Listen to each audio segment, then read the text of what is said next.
we decided to go forward with this and do this over a period of time, but because you're okay now, but in the near future, there could be capacity problems there. But that's kind of the first area I would recommend that your staff and look at that area. And the second area, which is also identified kind of as one of the initial phases, phase 2, is the area over there near the wastewater plant that kind of serves that area to the north of town that's developing, plus it serves Riverbend and North Crest and areas that are developing up on 181 north of town. It's an area that the lines are a little larger there now. There are 15-inch lines there now on Goliad Road, and they kind of reduced down to 10-inch.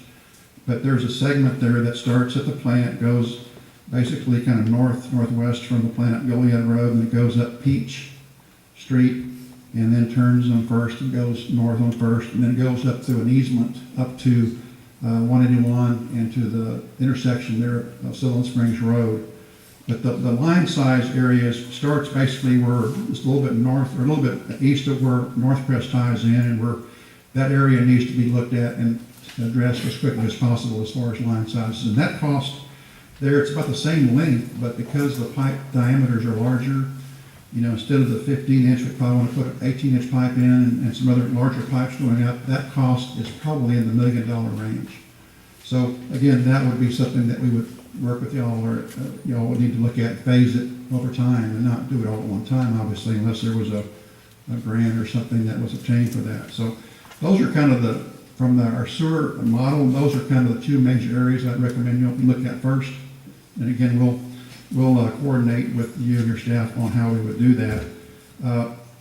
Right now, we are working with your grant administrator, your grant person from GrantWorks regarding some sewer projects that would be presented for a grant here starting in January. I believe there's a meeting, I think the first meeting in January, I think, where she's going to come to y'all and go through a grant application on a CDBG grant, which the value of that, I think, is $275,000 from the CDBG, and then a matching amount of about $55,000 from the city, for a total of about $330,000.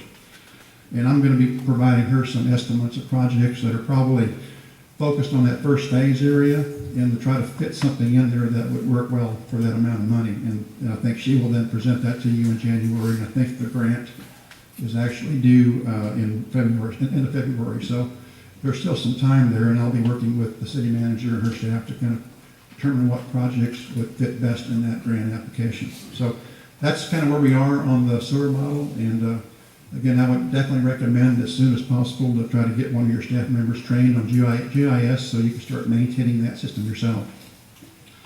I guess the next area I'd like to kind of get into, I'm going to turn over to William. He's been involved with the design of the preliminary design of the wastewater plant, which is a key component of that USDA application. And I'll let William kind of go through kind of what he's done, or what his analysis has shown, and kind of what he's recommending the city and how much that'll cost. So William, come on up. All right, good afternoon, Mayor, council members. A little echo. So what I want to do is go through the PER and where we stand right now with it. So the PER is based on the USDA format. It's outlined based on USDA application requirements. We have included the Highway 90 and the Parrito lift stations in the PER for recommendations. The next bullet is not correct. The collection system is not in the PER as it stands. And then the PER right now is currently complete. As you can see, I haven't updated this slide. I apologize for that. But the PER is complete, and the next step for us will be to meet with Andrew and go through, so we can walk him through the PER in each phase, each component. But what we did on the wastewater treatment plant, the PER, we evaluated the primary treatment, secondary treatment, the reverse return activated sludge pump station, the disinfection system, sludge dewatering, sludge handling, and the discharge piping and outfall. So in our report, we have three alternatives. Alternative one, you can see We have the existing plant, and then we have the big bold line is the buffer zone requirements. The TCEQ requires 150 feet from any property, any adjacent property owner. The package plant would be up on the kind of the upper left-hand corner, which would be a package plant train system. That's alternative one. Essentially, the whole treatment process is up in that, just north of the, up in that upper corner. Alternative two,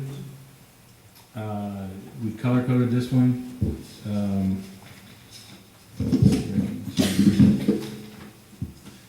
This would be more similar to what kind of the system that you have now, or at least the components are spread out a little bit more throughout the site.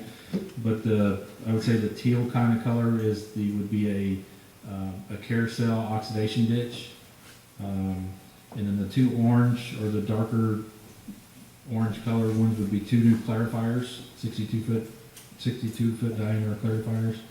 Then you go down, and then we have some pump station, the influent lift station and the return activated sludge pump stations are the facilities are adequate, but we just need to replace two pumps. So because we're increasing the flow,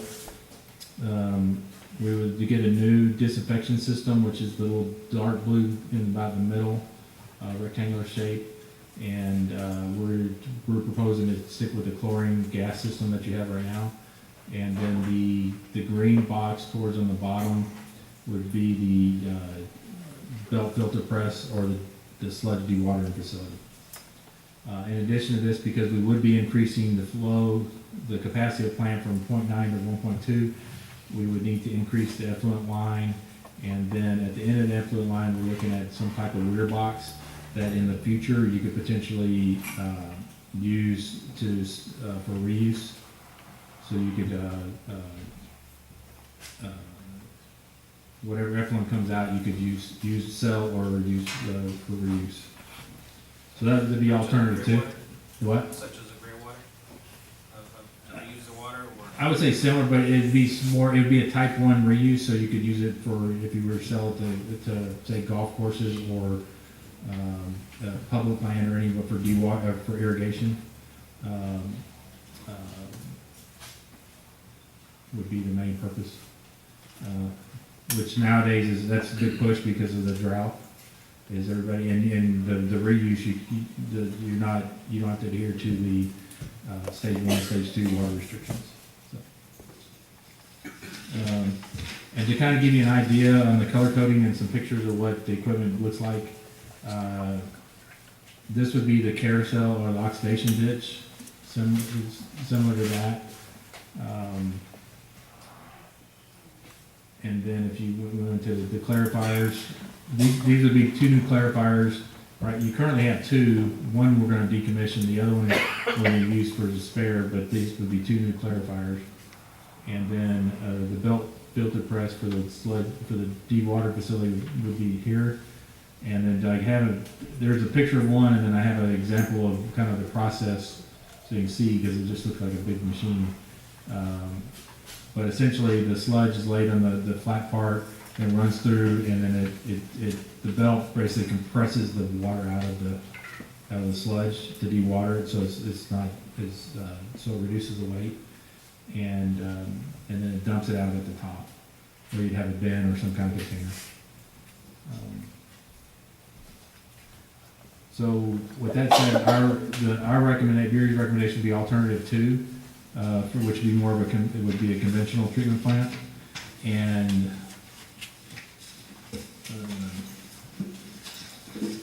in order to mitigate cost and minimize the cost impacts, we're looking at reusing the influent pipe, the headworks, the influent lift station, the facility we're going to have 2 new pumps.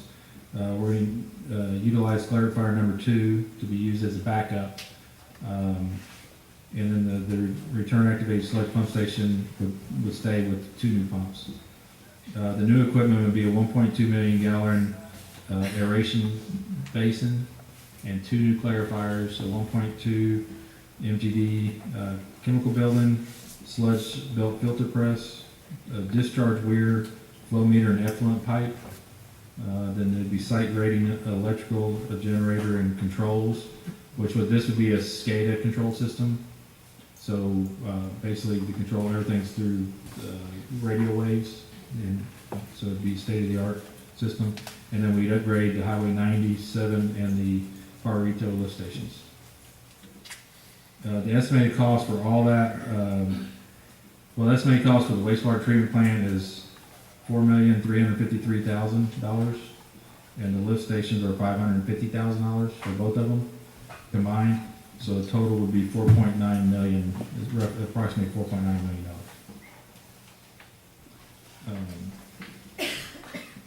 There's one bullet at the end. If you go back, if you look at the record, you can see that the big bold line is the you can see the property line with the lighter bold line, the lighter darker, the lighter line, and then the big bold line would be the 150-foot buffer that's required by state law from any property owner. And if so, on alternative 2, because we would be outside that buffer, you can see where we extend off the page. That would allow us to. We need to get some additional property over there to, which I think is the park.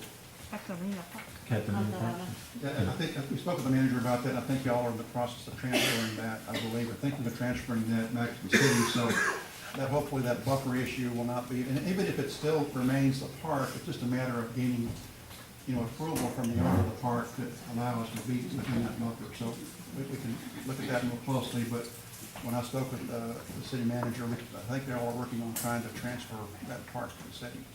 So that should not be a problem at all. But that kind of line things up there, the final slide here. I think, the big question, I think, is the timeline. And we tried to put together a schedule here, and that kind of gives you an idea how this is going to work and kind of when y'all would be prepared to make some decisions in this process.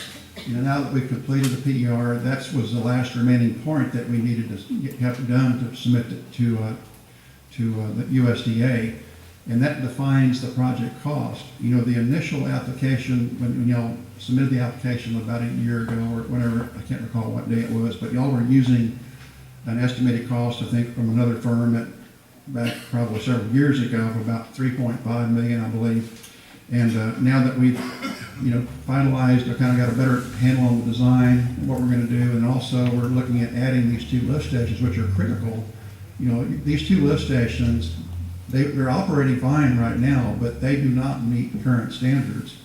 And because of growth and because they're old, that needs to be taken care of as soon as possible, because those lift stations are a potential source of an overflow that could be a big problem and a fine. So those need to be hopefully included in this application to USDA. So we've included that, and so the total cost now goes up to $4.9 million.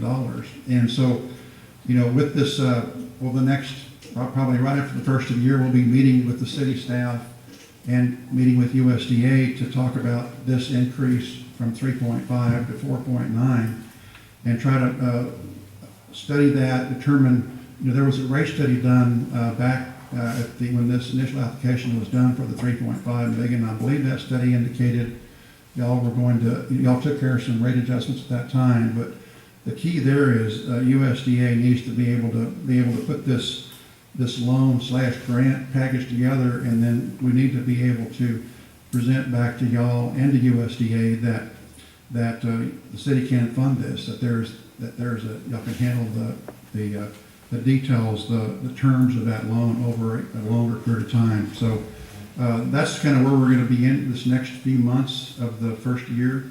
We're going to be working with USDA, getting their approval of the PER, and then hopefully by the April-May timeframe, we'll have the information, hopefully an approval from what the loan grant would be, that we can then present back to the city regarding what that's going to be. Will we be able to do the 4.9, or will we just be able to do the plant only? That still could happen where we could not do the full amount, but certainly we're going to try to plug in the 2 lift stations and the plant improvements into this application, but we won't know for sure the details of that until probably April or May. And so at that time, we'll be coming back to the city council after we've had a chance to review this with staff and get USDA's input on this, and then we would come back and present that to y'all. If y'all agree to go forward with that, well then at that time, we would then go into the next phase, which is final design of the plant, and getting the permit amendment process through TCEQ to the next level. And then that would take probably about 3 months. And then then after the plans are done, we would go out to bid, get a price. And then with that information, USDA would then look at the actual price, the bid, and they would start then putting together their closing documents for the loan / grant, whatever that might be. We don't know for sure if there's a grant going to be available or not, but then we would then come back to you with the details of that loan closing and then need your approval again at that time if you wanted to go forward. So that's kind of the way we understand it at this time. That's kind of the steps that we would need your formal approvals on this project. So that's April, May, and then going back into October, November. And then with the bid price, if that was all approved by the council, the project could start construction, by the end of 2015, 1st of January 2016, and the project would take about 12 months to complete, and so the plant then could be online by the first of 2017. So that's kind of the project. It's a long-term project. This is a big project for the city, so that's why it takes a while. Plus, we're working with USDA, which nothing is very fast through them, so that's just the way the process works. So hopefully I've answered, given you enough information to understand kind of how the process is. And again, over the next month or two, we'll be working quite a bit, probably meeting with USDA and city staff for quite a bit to try to go through this important next phase of getting USDA to come forward with what they're going to present back to us, and make sure we can then afford the terms of that loan. So, are there any questions? Yes, sir. Have y'all made a survey of how many more employees are going to be needed, and the chemicals that are from this whole stage to the new plant? Well, yeah, well, I mean, the new plant will be more automated. It'll be much easier to run. There'll be a more state-of-the-art control system where where Andrew could be able to check the status of how it was operating at any time from just a laptop.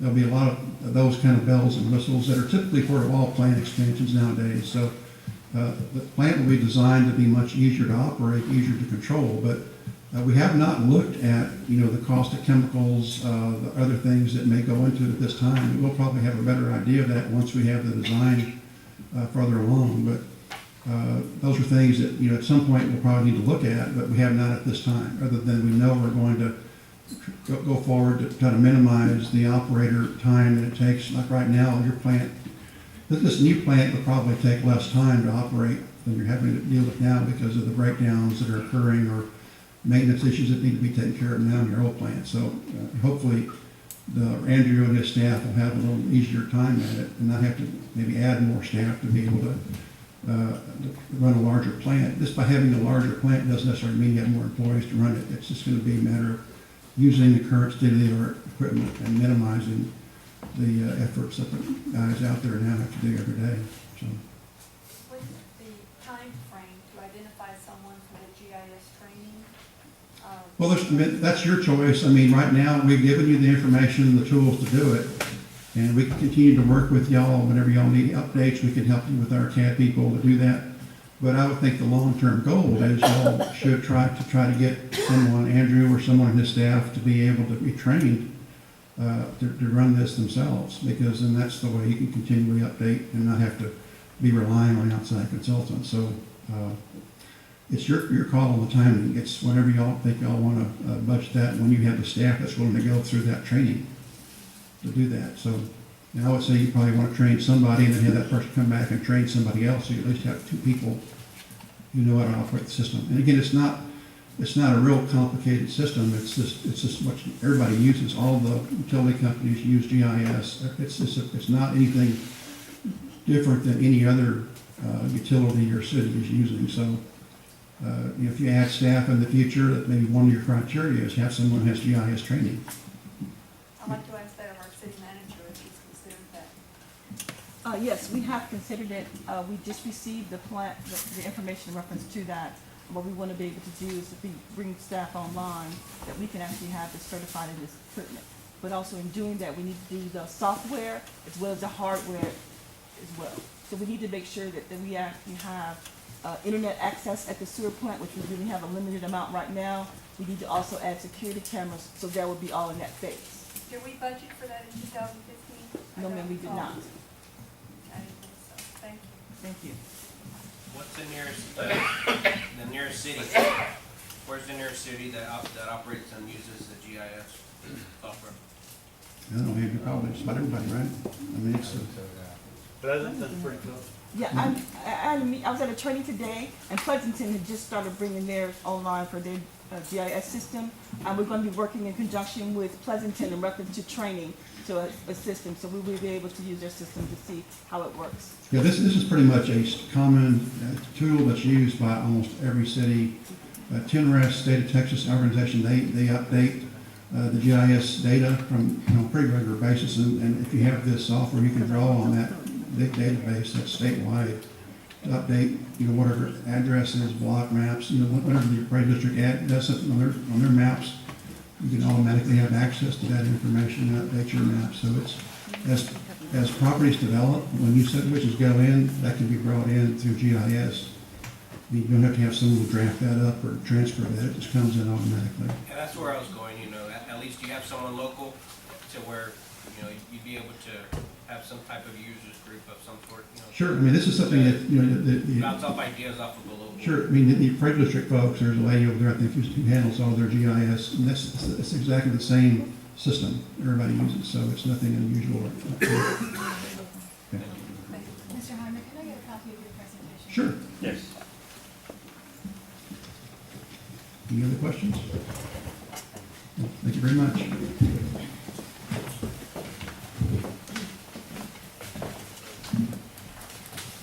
One more question. On the sewer, at what capacity is it running at right now? Probably Andrew can answer that question, but what is it, what it is? Okay, based on y'all's information, y'all didn't take any of that. Well, No, we did, I think, was it about 600,000 or 500,000? the flows right now, No, The actual- I just met and, closed out November, and we're at, 589,000 gallons for Which this is month. what percentage of capacity? Yep, the- we're at 63%. the plant's rated for 0.9 MGD, but that's grandfathered because the permit is old, the plant's older, Correct. so you're grandfathered under the old regulations. So we're bringing it up into the newer regulations. If you took the plant as it stands right now with the new regulations, the 217 regulations, you would be at, where you're at right now would be at Full capacity. full capacity of plant. But since you're grandfathered on the older regulations are not as stringent, you're at 0.9 MGD. So until you do any upgrades, like you're getting a plant permit renewal right now, we're in the process of that. Well, it's still, TCP's not changing the rating of the plant, it's still 0.9 because you're grandfathered back. So I'd say you're right. You're probably about 60. Your flow is about 65% of your permitted capacity. Thank you.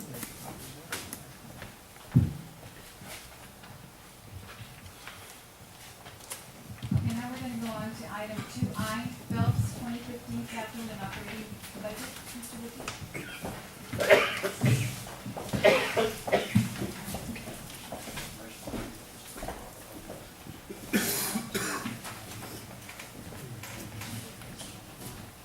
Mayor Garza, Council, Manager Turner, thank you for allowing me to come present to you tonight.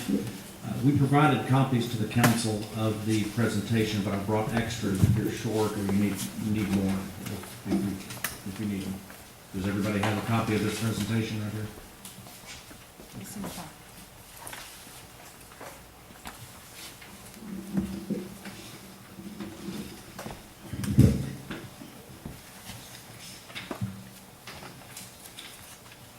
again, thank you for allowing me to speak to and address the council this evening. As you know, per the terms of the system agreement of the Floresville Electric Light and Power System, I am to come present the upcoming fiscal year budget to the city councils of the various owner cities within 60 days of approval from the Phelps Board of Trustees. The Phelps Board approved this budget at our October meeting at the end of October, so we're in compliance with presentation by coming to you by the end of the year to give this to you. I will remind you that this is just for presentation purposes only. There's no action required by the Floresville City Council. We don't require a vote or approval from the council to enact this budget. It was approved in full by the Phelps Board and will take effect on January 1st of 2015. The Floresville Light and Power Systems fiscal year matches up with the calendar year. We don't do a typical municipal October 1st fiscal year like most places do. We have a January 1 to December 31 budget year. So we're still in the process of closing out 2014. We've got a few more weeks of the year, and then we'll have final numbers in January. We'll have our audit after that, and then we'll make the audit presentation to the Phelps Board in February. The presentation that you have before you tonight is similar to the presentations you've seen in the past, but what we have done is we've condensed it, much like the financial report that you got before. It's the same information that you've seen for the last several years.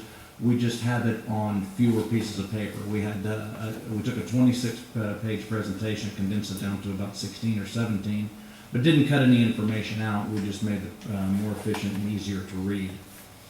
The Phelps budget is broken into two areas. We have an operating budget that we use for our day-to-day operation and maintenance of the system. We have a capital and construction budget that's for big ticket items, high-end purchases, and the like. I will speak to you under two different categories. We'll go first through the operations budget, and then we'll go through the capital and construction budget after that. On your presentation, page 2 is a balance sheet of our operating budget. This is our daily operations. This is our maintenance of the system. This is things like what it takes to run our utility billing and finance department and human resources and things of that nature. This is also where we pay our purchase power to our wholesale power provider, comes out of this. If you look at the very bottom of the page in the bold numbers, you'll see that we have a budget projected for 2015 of $33.6 million. That's a pretty hefty budget, but you'll also notice at the very top line of this budget, $26.5 million of that is simply purchase power from CPS Energy. This is the money that we have to send them on a monthly basis so they provide energy to the Floresville Light and Power System. So the difference in those two is a $7.1 million operating budget.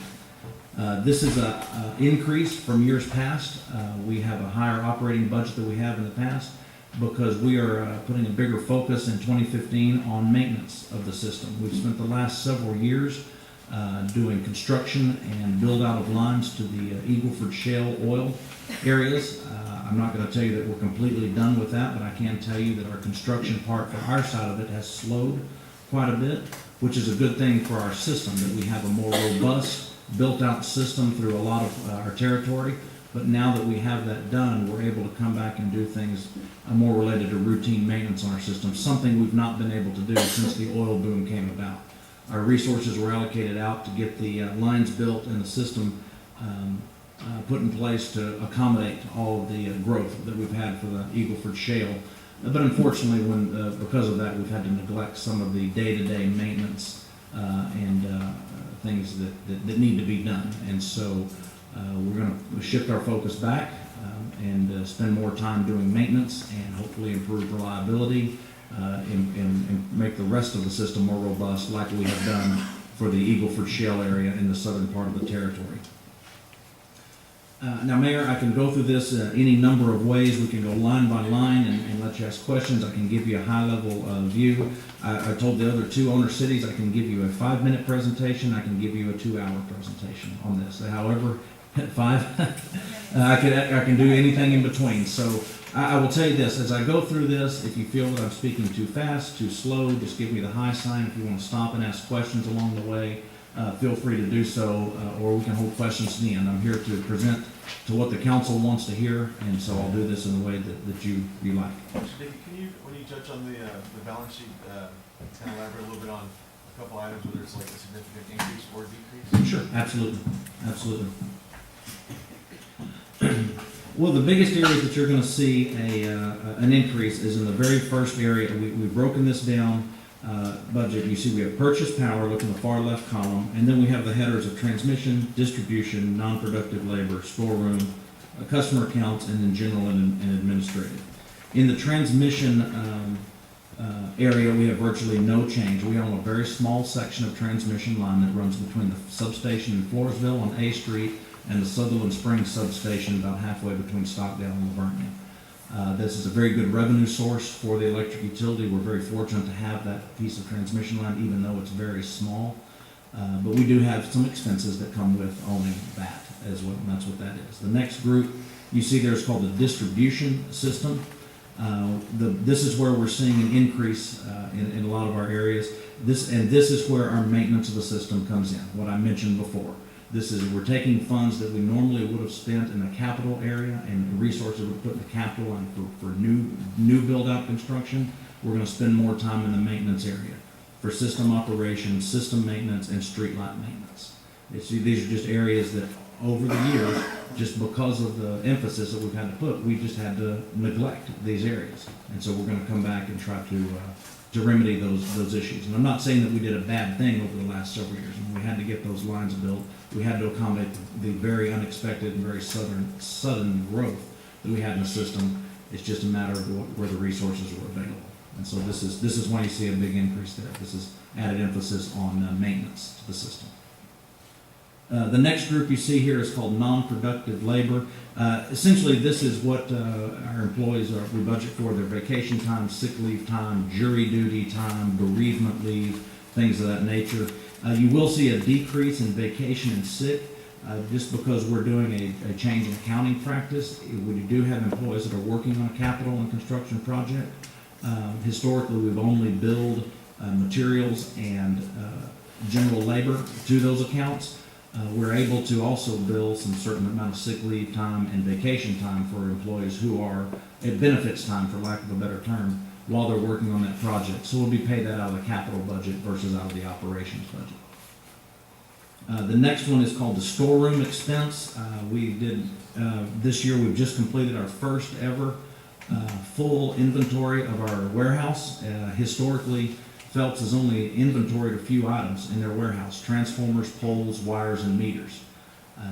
In 2014, we did a full inventory of everything down to the last nut and bolt that we have in there. I cannot answer why a more thorough inventory was not done before, but I can tell you that going forward, we are going to inventory every piece of material bought, every piece of material checked out of the warehouse on every job going forward. We had, through this inventory, we found a tremendous amount of unaccounted for materials. And we had materials that were ordered that could not be found on job sites or in the warehouse, and we had materials in the warehouse that we couldn't find any time that it was ever ordered. And so we had some items that we had overstocked, some items we had understocked, but we've got a new software system in place for utility billing, finance, fleet management, warehouse inventory, line design, and we will start fresh January 1, 2015 with new inventory numbers that will be kept. The biggest thing we're doing is any order that comes in, anything we take from a vendor, we are competitively bidding every material that we buy.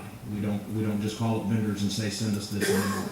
We competitively bid everything that we get. We get bids and quotes on it. That's something that's a change in practice at Phelps.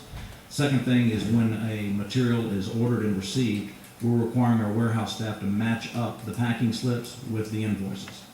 And that's something else that was historically not done at Phelps. So that increases accountability, and it gives us a check mark on the good side of the ledger on our audit, and it lets our customers, our citizens know that what we're buying is going into making a system better.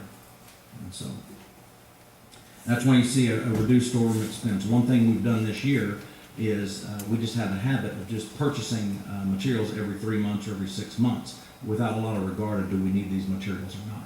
So we've spent most of 2014 using down the warehouse inventory that we've had to get us to acceptable levels, and trying not to purchase unless we needed it, or needed it for stocking the warehouse for backup and general supplies. The next group you see is customer accounts. This is everything, long and short, we need to produce a utility bill. That goes down from meter reading to getting the meter reads to our utility billing, to printing the bills, to folding them, stuffing them, mailing out, and having the staff in place to collect the bills, take the phone calls, process the payments, make runs to the bank. You'll see it's about a $1.6 million budget. It's going up about $120,000 this year. There's a couple of line items that one went up quite a bit, one went down quite a bit. That's just a simple shift of expenses going from one line item to the other. It's not like we're spending extra money or saving extra money. We're just accounting for it in a different way. Customer-related expenses, the biggest thing we have in there is that new software system that I mentioned before. We will still have some training, some installation, and some work to do on that after the first of the year. The decrease you see there under the line of all others, this is again just a cleanup practice. This is where things like bad debt write-off comes out of this and things of that nature. We've reduced our bad debt write-off considerably over the last 2 years, and so we think we feel confident we can take that down to a lower number in the budget going forward. And the last section you see there is general and administrative.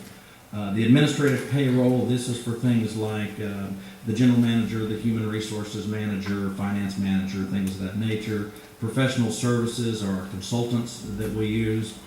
Insurance listed here, the first line you see for insurance, this is our property, auto, liability insurance. This is our physical insurance items that we have. The next line item you see is employee benefits. This is where the health insurance, life insurance, pension, uniforms, work boots, things of that nature come out of the employee benefits line item.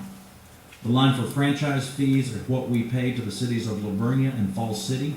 Those are the two incorporated areas we serve that are not equity owners in the system. We do pay them a franchise fee to operate in their city limits. So this is what we have budgeted to pay for them. The next item you see is community support. This is the things we do when we contribute to the scholarship funds, the stock show, things of that nature. The big decrease you see in this is that we're doing something different on community support. For years, Phelps has had, we spend a tremendous amount of money putting a float in the various city parades. You can see we were spending $30,000 a year to have a float at the Watermelon Jubilee Parade and the Peanut Festival Parade and the Bluebonnet Parade in Livonia and whatnot. And we just got to looking at that, and the expense was just going up year after year after year after year. So I think we're still going to participate in these parades going forward. We're just going to do something similar to what other utilities do, CPS Energy, GVEC, Carnes. We take a bucket truck, we armor all it up, polish it up really nice. And we just take the bucket truck through the parade and buy a bunch of candy and hand it out to the kids as we walk by, versus spending a lot of money decorating up a parade and needing 4 or 5 or 6 employees to pay overtime on a Saturday to go do this. We're still going to participate, still going to support. We're just going to do so in a different way. The utility line item is simply what we have to pay for our own electricity, water, garbage collection, things like that for our facilities. And then all others, this is just kind of a catch-all of anything else that might come out. Office supplies down to cleaning materials. We have Centos comes in and does restroom cleaning for us and things of that nature. So what you'll see is the operations budget went up by 13.28% if you take out the purchase power aspect of it. If you leave purchase power in there, you can see the overall operations budget went up by 3.18%, which is a modest increase. And again, this is all tied back to a greater emphasis going forward on maintenance, less of an emphasis put on capital and construction. Did you have a question? Where does schooling, meetings, all that come into play? It's in here as well. Yeah, travel, training, things of that nature are also in this, and they are going to come out of that's something that's in the all others category as well. Under general administrative. And some of it's come out of employee benefits as well.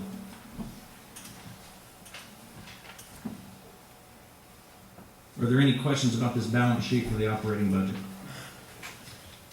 The next few pages you see are just, they're just pie charts or statistical outlines of what you saw in the budget on the balance sheet.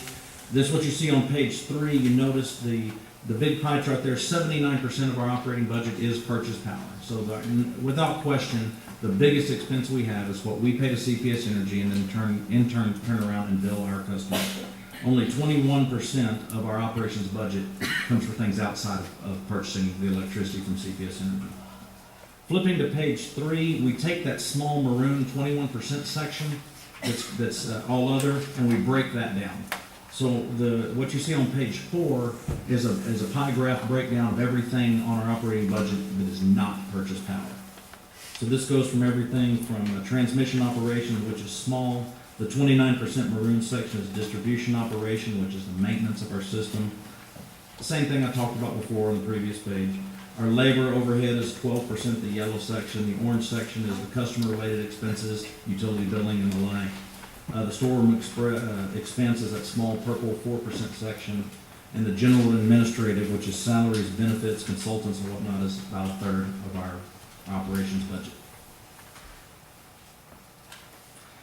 The next page, on page 5, is we take that 33% slice that's called general administrative and we break that down. And again, this is just graphical representation of what you saw on the balance sheet on page 2. This goes everything from administrative payroll, 13%, around the clock dial, professional services, insurance in yellow, employee benefits are 56% of our general administrative. Again, this is travel, training, uniforms, work boots, health insurance, life insurance, and the like. All the way around to franchise fees, community support, what we pay to utilities, and then all other expenses. That's a presentation on the operation budget. Are there any questions about that?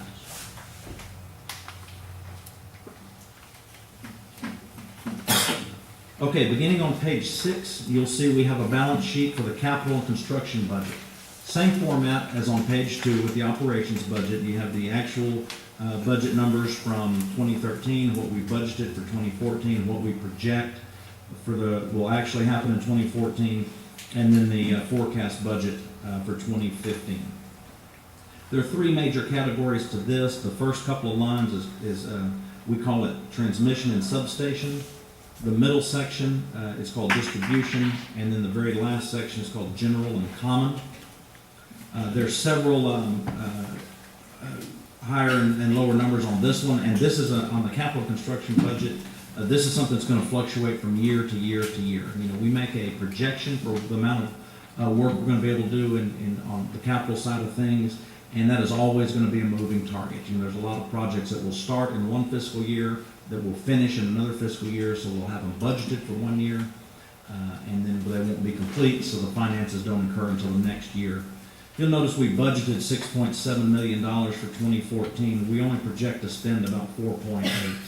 And simply stated, that's just because we have a handful of projects that are not going to get complete by December 31st. They're in process. They're going to get done. They're just going to wait, and we'll just expense them in 2015 going forward.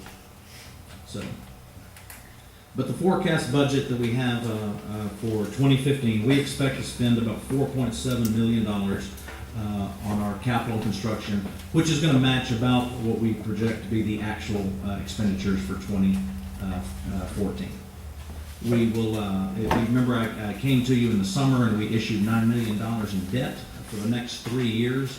This is the first step in using that bond funds that the Phelps Board and the City of Floresville approved a few months ago. We received that money in October, and we're already putting it to use on our capital construction side of things.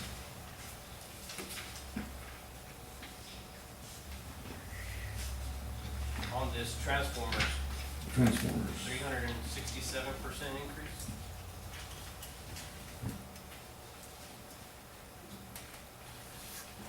Well, that's over what we project to spend this year.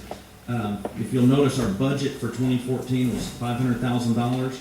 Our budget for 2015 is $537,000. But we project to only spend about $115,000 this year, and that goes back to that what I mentioned before of using down a stock, what we have in stock before we ordered more. When we a year and a half ago, we had over $2 million worth of transformers in stock that were not being used.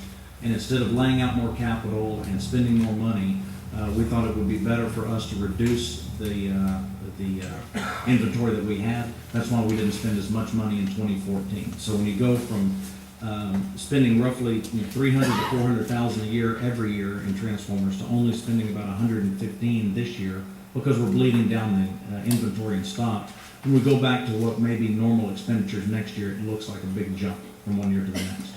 But the customers are paying 100% of the transformers, correct? Not always, no. Just for new construction. On new construction, on the commercial, then they're paying 100%, right? It's figured in as part of the construction cost, yes. As well as the construction cost for the poles and everything else. Yes. Mhm. But we do have to keep a certain number of transformers in stock, because transformers in time go bad, they have to take a lightning strike.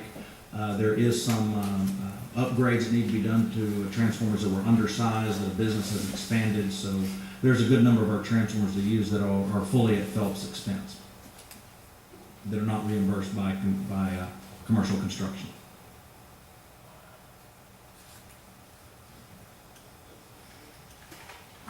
One of the big drops you see is about the middle of the page is auto and truck costs. We have been spending over $250,000 a year in our capital program. We're still going to spend that this year. It just looks like a big dip. But with this new software system that I mentioned that we're getting, we are able to create individual jobs on it and track the expenses of it. And in that, we will be able to track vehicle and truck expenses. So we're not only going to track the materials and the supplies and the labor, but we can also bill out a bucket truck at X number of hours used to build this. We can put that as part of the expense and capitalize that as well, something we weren't able to do in the past. As we saw before in the operations budget, page 7 is a graphical representation of what you see on the previous page. The biggest slice you see is 75%. The reddish maroon color is the distribution plant. The green part, about 14%, is general and common, and the blue part is the transmission and substation work at about 11%. And then when you flip to page 8, you take that big slice, the 75% slice, and break it down further. And you can see, starting at 12 o'clock on this graph, the 12% at substations, 21% at poles, towers, fixtures, 35% at overhead and underground devices, on around transformers, street lighting, and you name it. And again, this just takes what we saw on the balance sheet and puts it in graphical form to make it easier to read. Page 9 is a high-level overview of some of the capital construction projects that we have scheduled for 2015. The major projects we have is to complete the Enterprise Resource Planning System implementation. That's the new software that I mentioned before. And again, that will give us new utility billing, new finance, new human resources software, fleet management, warehousing and inventory controls, and line design. Some of these pieces of software we've not had before, so we're learning about warehousing and inventory controls, we're learning about fleet management. The line design system we have in place now was very poor. We're getting one that is much better. And again, the software that we have in place now was put in 1998, and I'm sure you're savvy enough with the software to know that there's not too many software systems out there that have been around for 16 years. That's a dinosaur in the software world. And again, I can't speak to why it wasn't upgraded sooner as it needed to be, but I know we're going to get it right going forward. We've started the process to get a SCADA system. A SCADA system stands for Supervisory Control and Data Acquisition. Long story short, is equipment we'll put at each of our 4 substations that allows us to monitor what's going on at the substation from the office, or from an iPad, or from the dispatcher, after-hours dispatcher's home. It'll tell us if we have an outage, and if so, what circuit it is, and what breaker is open. We can take voltage readings from the office, and instead of, right now, we've got to roll a truck out and drive to the substation in Fall City, or drive to the substation at Eagle Creek, or wherever, to get the information we need. And with this new system, we'll be able to do it remotely. We're doing an engineering master plan to give us a work plan for the next 10 years going forward. The last engineering plan done for the system was done in 2001, and it was a 5 to 7 year plan, so it expired in 2008. And why another plan wasn't done after 2008, again, I can't speak to that, but I know we're going to develop another one. What's more disturbing about the plan that was developed in 2001 is only about 35% of the work identified in that plan was ever actually done. And so, so obviously that's bad data. It's quite outdated. This is a plan that needs to be done. It needs to be updated every 5 to 7 years, and so we're going to start the process with that. We have a capacitor installation program going in. We got dinged from ERCOT, the power grid manager for the state of Texas, that our power factor was too low. It was below industry standards, and so we looked at our system. We cover 600 something square miles, and we have about 10% of the number of capacitors we need in our system to help this maintain. So we've got a lot of work to do to get that where it needs to be. We do plan to refund our 2005 series bonds. I talked to you about this quite a bit this summer when we issued new debt and refunded our 2002 series bond. As we discussed, Phelps refunding their 05 series bond will have no impact on any debt issuance the city of Floresville wants to do going forward. They're two independent and separate projects. And again, this is just a refinancing to help us save a little interest money over the life of that payment going forward. We're going to continue to test our CT and PT meters. These are the ones for our high-end industrial and high-end commercial customers. We have no record of them ever being tested, and again, this is something that needs to be done every 7 to 10 years, so we're going to get that straight going forward. And then we're going to increase and improve our computer hardware and network reliability. And then we're looking to add another substation transformer at the Falls City substation. That's a tentative project. That'll come out of the engineering master plan study, see if that needs to be done. We do have some vehicles to buy. We need to replace 2 bucket trucks. The ones that we're looking to replace, I believe, are 1971 and 1973 model trucks. We've gotten our money's worth out of those trucks. They're a maintenance nightmare and they're falling apart. And they're not passing dielectric safety tests at the level they should be passing. And then we're going to get 3 3/4-ton service trucks, and this is for our line crew foremen, line designers, and the like. They're going to replace vehicles that each have in excess of 150 to 175,000 miles on them. And then we're going to continue assessment of the possibility of getting a new office complex, new operations center. For those of you who've seen the office over at 4th and C Street, it's very small, it's very cramped, it's not at all ADA compliant. It has never been abated for asbestos.